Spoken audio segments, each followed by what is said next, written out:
much more than anything in this world.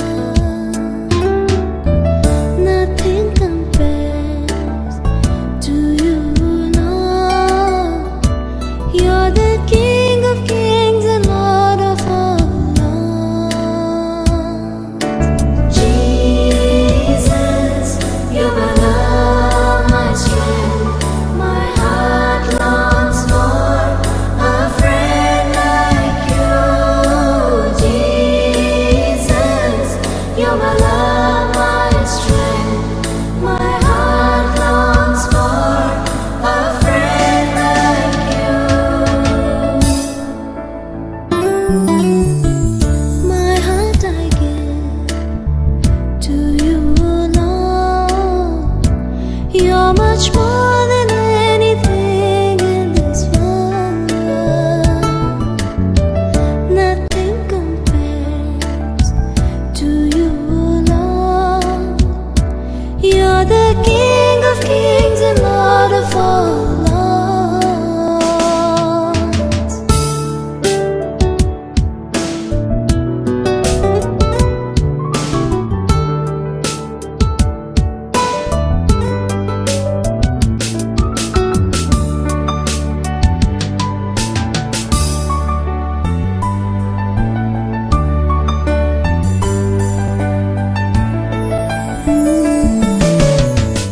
प्रभु यीशु मसीह के नाम से आपके शालोम। नीति वचन 6 अध्याय 2 पद से मिल के पढ़ल जाई। तो तू अपना मुंह के वचन से फंसला और अपना ही मुंह के बात से पकड़ल गईला। यही से हमार बेटा तू एगो काम कर, यानी तू जवन अपना पड़ोसी के हाथ में पड़ गईल बाड़ा तो जा तू उनके साष्टांग प्रणाम करके मना ल। तू ना तो अपना आंख में नींद ना तो अपना पलक में झपकी आवे द, और अपना आप के हिरणी के समान शिकारी के हाथ से और चिड़िया के समान चिड़िया मार के हाथ से छुड़ा ल। ओकरा बाद आलसी के बारे में बाटे देखी जा। हे आलसी, चींटी लोग के पास जा, उनकरा काम पर ध्यान द और बुद्धिमान होख। उनकर न कोनो न्यायी होखेलन, न प्रधान और न प्रभुता करे वाला। तबो उ अपन खाना धूप काल में संचय करेली स और कटनी के समय अपन भोजन वस्तु बटोरेली। हे आलसी, तू कब तक सुतल रहब? तोहार नींद कब टूटी? थोड़ा और सुत जइह, थोड़ा सा नींद, एगो और झपकी, थोड़ा और छाती पर हाथ रख के लेटल रहिह। तब तोहार कंगालीपन राह के लुटेरा के जैसे और तोहार घटी हथियार बंद के समान ही आ पड़ी। आज जवन संदेश हम देवे जात हई ओकर शीर्षक ई बा, ओ 3 बात से सावधान। का ह उ तीनों? कौना विषय में हमनी के सावधान रहे के बा? पहला, अपना मुंह के वचन से सावधान। का लिखल बा? मुंह से सावधान। दूसर का, नींद से सावधान। तीसरा, औरत से सावधान। ये अद्भुत नीति वचन के जरिए ये 3 गो सावधानी सुलेमान यहाँ बतावत हमें। पहला, मुंह से सावधान। बाइबल बतावेले कि रउआ अपना जीभ के अपना बस में रखब तो आपका पूरा शरीर आपकी बस में रही। ऐसे प्रभु के दास याकूब लिखले बाड़े। हम पढ़त हई रउआ खातिर याकूब के पत्री 3 अध्याय 2 पद के पढ़त हई। ऐसे कि हमनी का बहुत बार चूक जाइलन, जे केहू वचन में ना चुकेला उहे तो सिद्ध मनुष्य हमें और सगरी देह पर भी लगाम लगा सकेलन। हमनी का बहुत विषय में चूक जाइलन। बाकी सावधान, अपना वचन के विषय में मत चुकी। अपना जीभ के सावधानी से रुआ बस में रखी।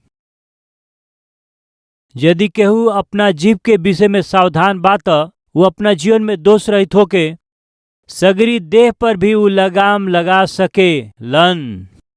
जब अपना बस में करे खातिर घोड़न के मुंह में लगाम लगावेली, लगाम लगावला से उनका सगरी देह के भी हमनी का घुमा सकेली जा। देखा, जहाज भी यद्यपि इतना बड़ होखेलन और तेज हवा से चलावल जालनु, तब वो एगो छोट माझी की पतवार से माझी की इच्छा के अनुसार घुमावल जाले।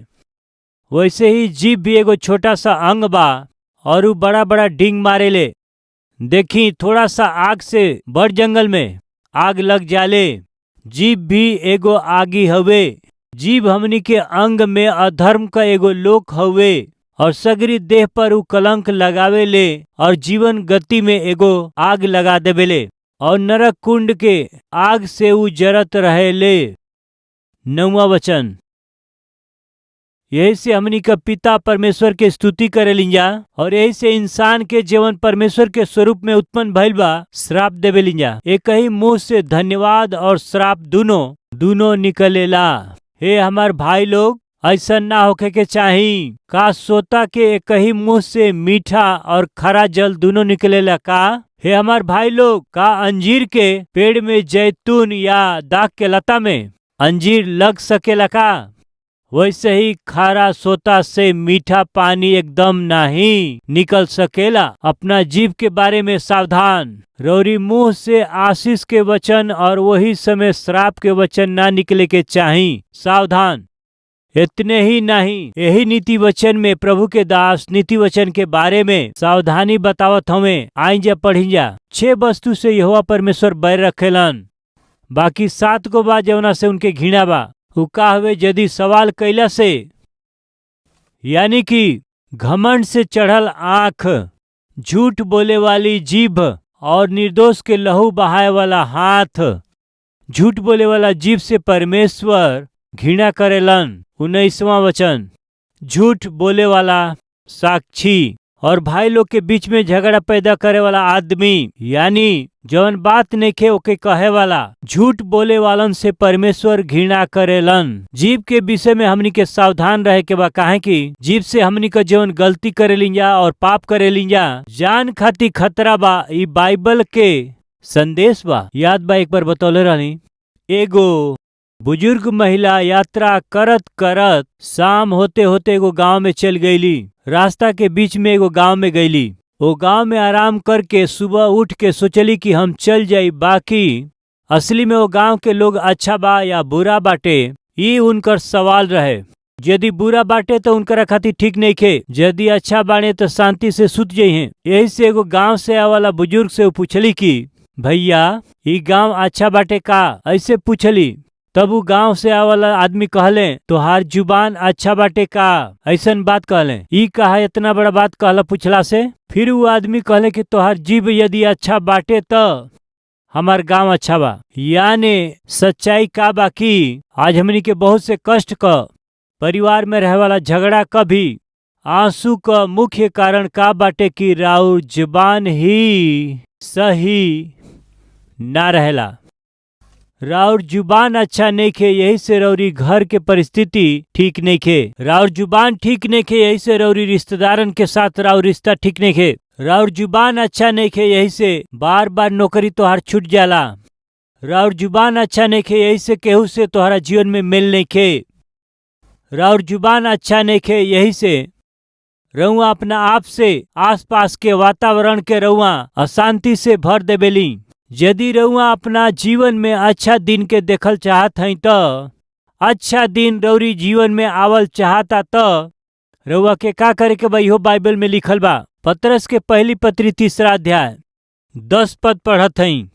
काहे कि जे जीवन के इच्छा रखेला और अच्छा दिन के देखल चाहेला, ऊ जीवन के इच्छा यानी जीवन के इच्छा हम ही मार्ग हई, सच्चाई हई, हम ही जीवन हई। प्रभु यीशु मसीह हमें खाली उहे हमनी के जीवन दे सकेलन। रउआ मसीह के संतान है तो मसीह के संतान के रूप में जीवन के आशा रउआ करत है तो अच्छा दिन रउआ देखल चाहत हई। अच्छा दिन चाही। यदि रउआ चाहत हई तो सुंदर बात बाइबल में बाटे। अच्छा दिन चाही, अच्छा दिन आवे के बा। परिस्थिति बिल्कुल ठीक नहीं खे। आर्थिक तंगी के सामना करत हई, बीमारी में से होके जात हई, जहाँ देखा दुख तकलीफ बा, विपत्ति रुकावट हवे। ऐसे बुरा दिन में हम अच्छा दिन के देखल चाहत हई। रउआ यदि कहत हई तो रौरी हाथ में ही बाटे। कैसे? जे केहू अच्छा दिन देखल चाहता और अच्छा जीवन के कामना करता, ऊ अपना जीभ के बुराई से और अपना ओठ के छल के बात कैला से रोकले रहे। उ बुराई के साथ छोड़े और भलाई के ढूंढे। उ मेल के साथ ढूंढें और ओकरा यत्न में रहें। काहे कि प्रभु के आंख धर्मी लोग पर लागल रहेला और उनकर कान उनकरा विनती की ओर लागल रहेला। बाकी प्रभु बुराई करे वाला के विमुख रहल करेलन। प्रभु राउर भला करी है। प्रभु रौरी प्रार्थना के सुनिहन आशा करत हई तो राउर जीव ठीक हो चाही। रौरी जीवन में कपट ना होके के चाही। राउर जीव झूठ बोले वाले ह त ऐसन जीव में रउआ के सुधार ले आवे के बाटे। और भी वचन के हम देखावल चाहत हई। भजन 10:7 वचन। उनकर मुंह साप और छल और अंधकार से भरल बाटे। उत्पात और अनर्थ के बात उनकरा मुंह में बाटे। कुछ लोग अपना मुंह से हमेशा श्राप देत रहेलन और कुछ लोग अपना मुंह से कपट से बात करेलन और कुछ लोगन के मुंह दूसरा के छल करेला, धोखा देवेला, दगा देवेला। बात से दूसरा के धोखा देवे वाला, छल करे वाला, धोखा देवे वाला सावधान। परमेश्वर का करी है उहो बाइबल में बा, उहो कुछ समय में बताई। आज हमनी के बीच में केहू बा मुंह से श्राप देवे वाला, श्राप लगाए वाला, दोष लगाए वाला, निंदा करे वाला, सामने से चोट देवे वाला। बाइबल में का बाटे? उनकर मुंह श्राप, छल, अंधकार से भरल बा। उतने नहीं, भजन 12 दूसरा पद पढ़त हई। हर एक आदमी अपना पड़ोसी से झूठा बात कहेला। उ चापलूसी के होठ से दूरंग के बात हाँ जी करेलन जा। प्रभु सब चापलूसी के होठ के और वो जीव के जवना से बड़ा बोल निकलेला उ का करी है? काट दीहन।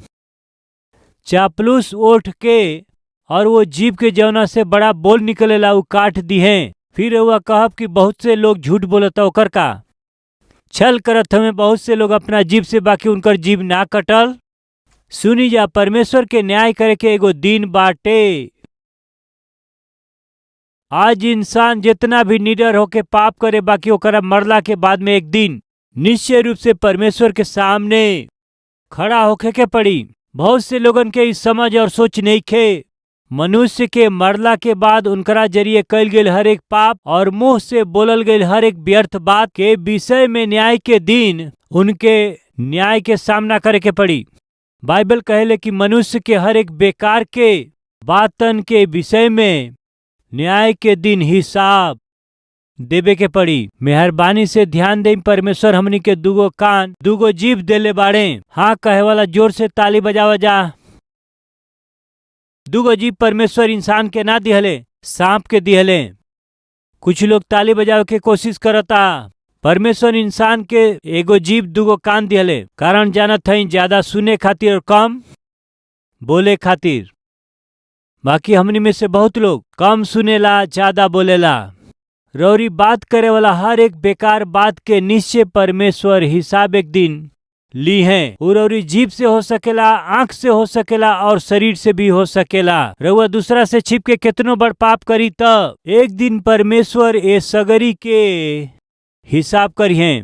बाइबल कहले कि प्रभु अति शीघ्र आवत हवन, अइला पर हर एक के काम के अनुसार प्रतिफल दी है। न्याय बाटे। कुछ लोग सोचेला कि उनकरा कष्ट के, उनकरा आर्थिक संकट के सही ना पावे से कहलन कि मर जाए तो अच्छा होई, अच्छा ना होई। प्रभु वहां तैयार बाड़े,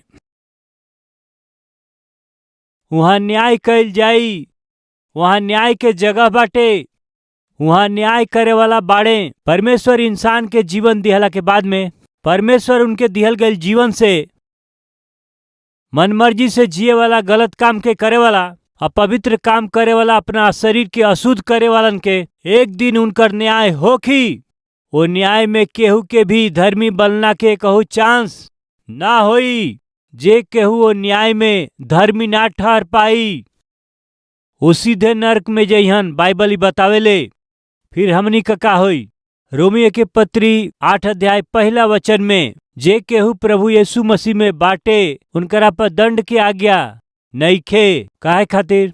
यीशु मसीह पर हमरा विश्वास कैला के जरिए हमहन के कल गए पाप के कारण प्रभु यीशु मसीह क्रूस पर हमनी के पाप के उठा के हमनी के खातिर जान दे दिहले। विश्वास कइला से क्षमा पावे लिंजा। हमहन के पाप क्षमा भइल बा। एक बार क्षमा भइल बा तो क्षमा भइल व्यक्ति के दंड अब नहीं खे। हमार सवाल, हमहन में के लोग क्षमा पौले बा? आज कितना लोग दंड खातिर तैयार होता? एक बे सोची जा।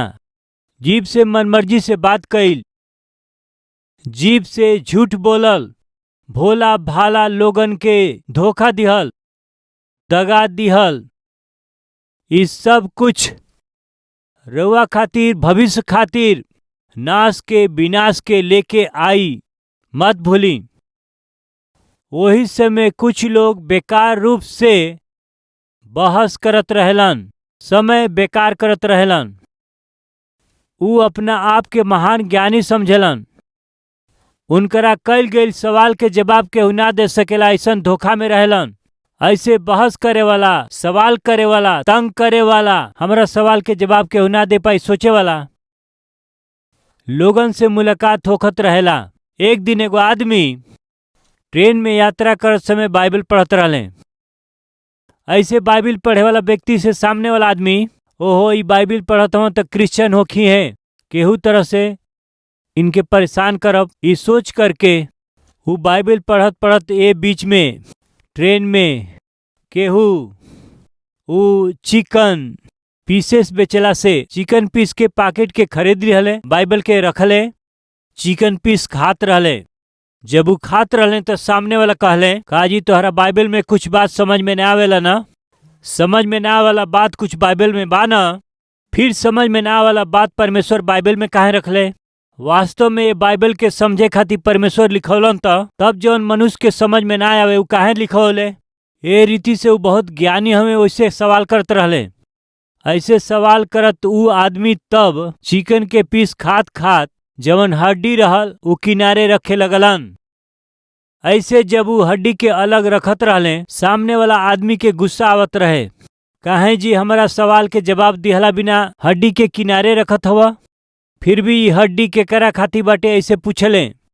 तब उ कहले, का जानत हई एमा जवन मांस बा हमरा खातिर बा। हमरा घर में कुत्ता बाटे, उ भौंकत रहेला। भौंके वाला कुत्ता के थोड़ा काम देवे खातिर ई हड्डी हम अलग रखत बानी। ऐसे ही कुछ भौंके वाला कुत्ता होखेलन, उनके भी कुछ काम देवे खातिर परमेश्वर बाइबल में ना समझ में आवाला विषय रखले बड़े तोहरा जैसन खातिर। ऐसे उ कहले, अब सामने वाला का हमें बताई? ई हमें यही से कुछ लोग बहुते ज्ञानी बाटे, समझदार बाटे सोच के उनकरा कल गेल सवाल के जवाब केहू ना दे सकेला ऐसन उ समझेलन। बाइबल बतावेले, प्रिय भाई और बहन लोग,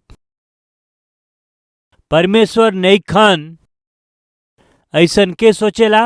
मूर्ख अपना मन में ई सोचत रहेलन। यही से परमेश्वर के विषय में और परमेश्वर के सृष्टि के विषय में, परमेश्वर के व्यक्तित्व के विषय में, परमेश्वर के अस्तित्व के बारे में बहुत के सवाल बा। वो सवाल करके सोचलन कि हमनी के महाज्ञानी बानी जा। बाकी बाइबल उनकरा बारे में का बतावेले? भजन 14 के हमनी का पहला वचन में देखे लिंजा। वही समय भाई और बहन लोग, आत्मिक जीवन में जब हमनी के आगे बढ़े लिंजा तो बहुत से लोग हमनी के विश्वास के विषय में सवाल करेलन जा। हमनी से सवाल करे वालन के जवन हमनी के जवाब देवे के बा उ जबान से नहीं, हमन के जीवन से जवाब देब जाता कितना अच्छा हुई। पढ़ाई करत समय हमारे एगो मित्र रहले, उनकरा के अच्छा से मालूम रहे कि हम बाइबल पढ़िला, प्रभु पर विश्वास कैले बानी कह के। यही से उ तक कुछ विषय में वो हमके सतावत रहले, परेशान करत रहले परमेश्वर के विषय में सवाल करके। वही से में उनका टैलेंट का रहे, कैसन आदमी हमें वो, उनकरा हाथ में एगो पेंसिल मिल जा बस, उनके एगो सफेद पेपर मिल जा बस, अश्लील तस्वीर के वो बनावत रहेलन। नंगा तस्वीर अपना हाथ से वो बनावल करत रहले। उनके पेंसिल पेपर मिलला के देरी बस रहे। गंदा फोटो। सामान्य रूप से जब हम पढ़त रही, हमारे एगो सब्जेक्ट रहे इंजीनियरिंग ड्राइंग, वो में हमनी का हमेशा ड्राइंग बनाई जा, पेंसिल रखी जा। हमनी के पास पेपर है, हमनी का इंजीनियरिंग के ड्राइंग बनाई जा। बाकी वो तो लड़का गंदा चित्र बनावत रहले। उतने नहीं, उनकर जीवन बहुत गंदा रहे। कॉलेज से बाहर जाके मन मर्जी से घूमल, गंदा काम के कईल, ये उनकर काम रहे। उनकरा और हमारा बीच में विश्वास के विषय में वाद विवाद होत रहे। का बा यीशु मसीह के महानता, का बा यीशु मसीह में रहल विशेषता, उ सवाल करो हम जवाब देत रहली। वो ऐसे सवाल करत रहले, हम उनके जवाब देते रहली। तब कहले यीशु मसीह से हमारे ईश्वर ही महान बाड़े ई कह के अपना विश्वास के प्रकट करे के कोशिश करते रहले। हम मना उनके ना कैली, और वही समय हम जेकर पर विश्वास करेली उनके बुरा कह के वो हमरा के परेशान करे के कोशिश कैलन। तो हम एगो बात कहली, सुना तू यीशु मसीह के बारे में बहुत बात कहत रहा, हम एक ही बात तो के कहब, का हुए बताई। हम जवन कुछ बानी वो यीशु के जरिए हई। तू जवन कुछ बाड़ा तू विश्वास करे वाला भगवान के जरिए, एकरा से ज्यादा का बात करी, ऐसे कहली। ये बात सुनला के बाद में उनका मुंह से कहू बात ना निकलल, काहे कि उनके हमार जीवन मालूम रहे। एगो स्टूडेंट के रूप में हम कैसन जीवन जियत रहली। हम बदमाश हई और बिगड़ल लोगन के साथ संगति ना करत रहली। उनके एगो और बीमारी रहे, गंदा और अश्लील तस्वीर देखला के। बाजार में अश्लील तस्वीर देखे वाला किताब देखला से बस ओके तुरंत खरीदत रहले, खरीदल नहीं। आके हमारा पास आके जब बाइबल हम पढ़ी तो वो अश्लील किताब लिया करके ऐसे करके देखत रहले ताकि हम बहुत देखी ओके। वो कितनो कोशिश करे हम ध्यान ना दें तो हम बाइबल पढ़ी तो उनके अच्छा से मालूम रहे। हम जेकरा पर विश्वास करे बानी परमेश्वर हमके पवित्र जीवन जिए खातिर बनौले बाड़े। उ जवन मानत रहले आस्था और विश्वास के उनके ऐसन बना दिहलस। वही दिन उनकरा वाद विवाद के हम एक ही जवाब दिहली, हम जवन कुछ भी बानी प्रभु यीशु मसीह के जरिए, और तू जवन बाड़ा ओकरा जरिए जवन तू विश्वास करेला वो भगवान के जरिए हुआ। ऐसे ज्यादा का कहीं। प्रिय भाई और बहन लोग, वही दिन से कबहू भी वो परमेश्वर के बारे में वाद विवाद ना कैले। हमनी के चारों ओर के लोग बहुत से वाद विवाद करी है, ओकर जवाब हमनी के जीवन है। ये बात के मत भूली। अय्यूब 15 अध्याय 3 वचन के पढ़त हई, का उ निष्फल वचन से या व्यर्थ बात से वाद विवाद करस, या व्यर्थ बात से वाद विवाद करें। कुछ लोग बहुते वाद विवाद करत रहेला, मुकाबला करेलन, वाद विवाद करेलन, ओकरा के सामान्यतः आर्गुमेंट कहल जाला। हम पूछत हई, आज हमनी के बीच में केहू बा का बेकार के बात से वाद विवाद करे वाला, अनावश्यक बात से बेकार में झगड़े वाला बाड़े का? कई बार पति और पत्नी के बीच में झगड़ा होखेला, छोट छोट कारण ही कितना बढ़ जाला। जरूरी बा का? भाई भाई के बीच में विवाद अंत में कहाँ चल जालन, बहुत दूर तक। उ लकड़ी उठावलन, उ लाठी उठावलन, ओकरा बाद उ चाकू उठावलन। का ई जरूरी बा कहल का? छोटी छोटी बात खातिर लड़ाई, छोटी छोटी बात खातिर कलह, छोटी छोटी बात खातिर विवाद जरूरी बा का? बाइबल बतावेले व्यर्थ बात से वाद विवाद करिंजा, निष्फल वचन या व्यर्थ बात से वाद विवाद करिंका। बाकी परमेश्वर के भय मानल छोड़ देतन, बाकी परमेश्वर पर ध्यान लगावल दूसरा से छोड़ावेला। तू अपना मुंह से अपना अधर्म के प्रकट करेला और दुष्ट लोगन के बोलला के रीति पर बोलेला। हम त नाही बाकी तुहार मुंह ही तोहके दोषी ठहरावेला और तुहार ही वचन तोहके साक्षी देवेला। तुहार मुंह ही बतावत हवे कैसन व्यक्ति हवा।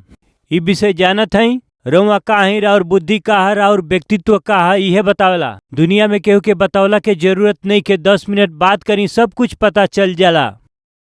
राउर बात रौरी व्यक्तित्व के बतावेला। अपना जीव के बस में ना कर पावला से सुनी भाई और बहन लोग, नष्ट के कष्ट के मोल लेब तू।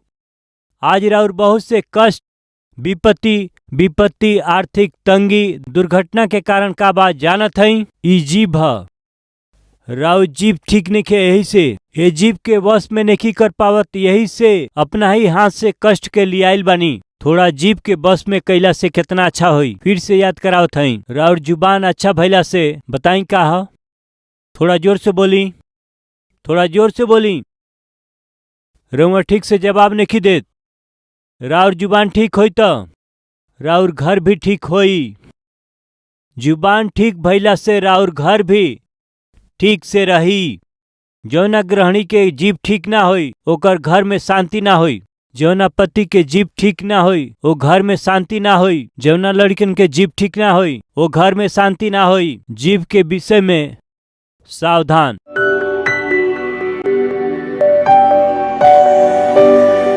महान पवित्र प्रेमी परमेश्वर पिता, बहुत सीधा और साफ रीति से बात करे खातिर के राउर धन्यवाद स्तुति करत हई। जीभ से सावधान, नींद से सावधान, स्त्री से सावधान। रउआ हमनी के सावधान कली, बाकी हमनी को सावधान ना रही जाता वो कितना खतरा बा। जाने और समझे के अनुग्रह हमनी के रउआ देई। आज बोल गईल वचन पिता, हमनी के जीभ के ठीक करे के बा, हमनी के नींद ठीक करे के बा। वैसे ही हमनी के प्राण आत्मा शरीर में रहे वाला अपवित्रता के दूर करे के बा। रउरी इच्छा के अनुसार हमनी के जिए खातिर अनुग्रह चाही। अनुग्रह कर दे पिता, यीशु के नाम से मांगत हई पिता, आमीन।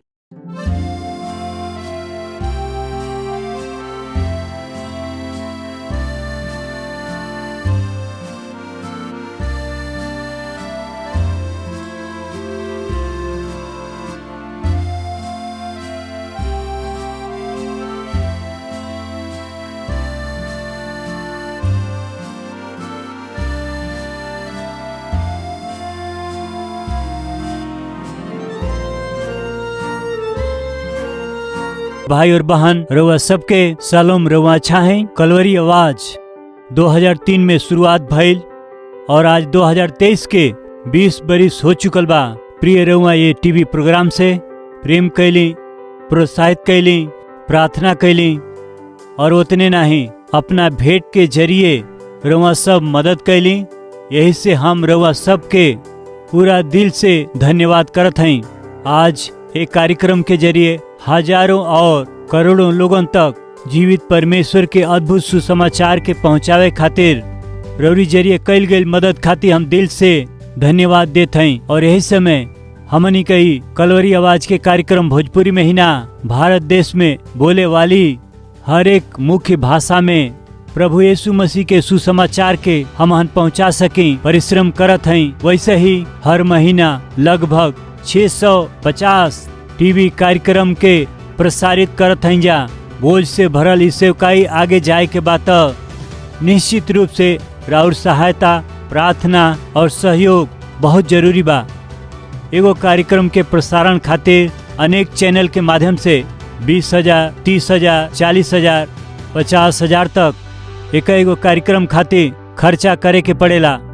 प्रभु यदि रउआ के अगुवाई करें तो ये टीवी कार्यक्रम के मदद करे खातिर रउरी मन में बोझ दिहला से निश्चय प्रार्थना करके ये सेवकाई के मदद करी। हम चाहत हई प्रिय हैदराबाद में हर शनिवार के होखे वाला स्पॉन्सर मीट में रउआ शामिल होके रउरी परिवार की ओर से एगो टीवी कार्यक्रम के सहायता कैला के जरिए सुसमाचार के लाखों लोगन तक पहुंचाई। हम विनती करत हई प्रिय ये हफ्ता में परिवार में केहू को जन्मदिन बाका या परमेश्वर रउरी जीवन में कोनो शुभ काम कैले हमें का, रउरी प्रार्थना के जवाब देले हमें का, देले हुआ अंतकार धन्यवादी होके कलवरी आवाज के मदद करब या परमेश्वर संतान के आशीष देले, नामकरण करे के होके, अक्षर अभ्यास करे के हो, अन्न सेवन करे के होके, ये शुभ काम के हमारा हाथ के जरिए रउरी बच्चन के जीवन में करवावे के आशा करत हई। तो शनिवार के कलवरी के आवाज के सहायता करके रउरी जीवन के शुभ काम के हमारा साथे खुशी मनावे खातिर रउआ सबके हम प्रेम से स्वागत करत हई। यानी हमारा परिश्रम में रउआ सहभागी होके अपना खुशी के बांटी, रउरी खुशी में हम सहभागी होके रउरी खुशी के पूरा करे के बा। दिल से चाहत हम ये अद्भुत परमेश्वर के सुसमाचार के संसार के पहुंचावे के प्रक्रिया में रउरी प्रार्थना और उत्साह के चाहत हम प्रभु में राउर प्रिय Satish Kumar.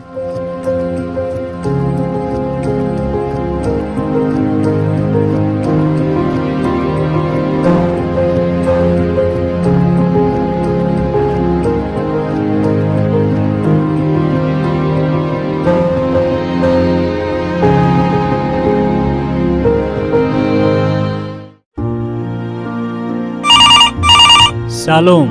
Calvary prayer tower में राउर स्वागत बा। यदि तोहन लोग में से 2 जना पृथ्वी पर एक होके कोनो बात के मगबत तो ऊ हमारा पिता की ओर से जौन स्वर्ग में बाड़न उनकरा खातिर हो जाई। ऐसा यीशु मसीह हमनी के सिखौले। रौरी साथ मिल के रौरी जरूरत खातिर प्रार्थना करे खातिर के प्रभु के सेवक डॉक्टर पी सतीश कुमार के जरिए शुरू भइल अद्भुत सेवकाई है कलवरी प्रेयर टावर। रउआ कौनो राज्य के हुई, कौनो भाषा बोली, रौरी साथे मिल के रौरी भाषा में रौरी जरूरत खातिर 24 घंटा प्रार्थना करे खातिर प्रार्थना योद्धा तैयार बने। हर रोज 5000 से ज्यादा हमारी पास प्रार्थना विनती आवेला।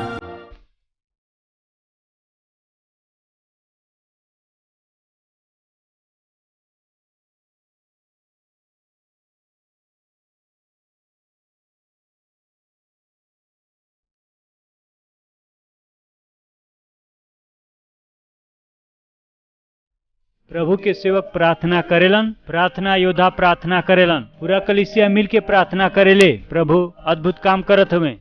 यदि रउआ के प्रार्थना के जरूरत बा तो स्क्रीन पर दिखावल नंबर पर कॉल करी। हमहन के प्रार्थना योद्धा के साथ मिल के प्रार्थना करी और प्रभु से जवाब पाई। प्रार्थना के जरूरत खातिर हमार संपर्क के नंबर बाटे 9100901080।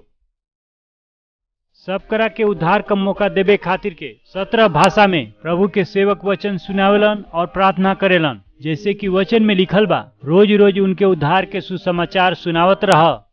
वचन के मुताबिक होखे वाली ये अद्भुत सेवकाई के रउओ भागी हो सकीला। बहुते लोग खातिर आशीष के कारण बनी और प्रभु के आशीष के पाई। प्रार्थना के जरूरत खातिर संपर्क के नंबर के मत भुलाई 9100901080।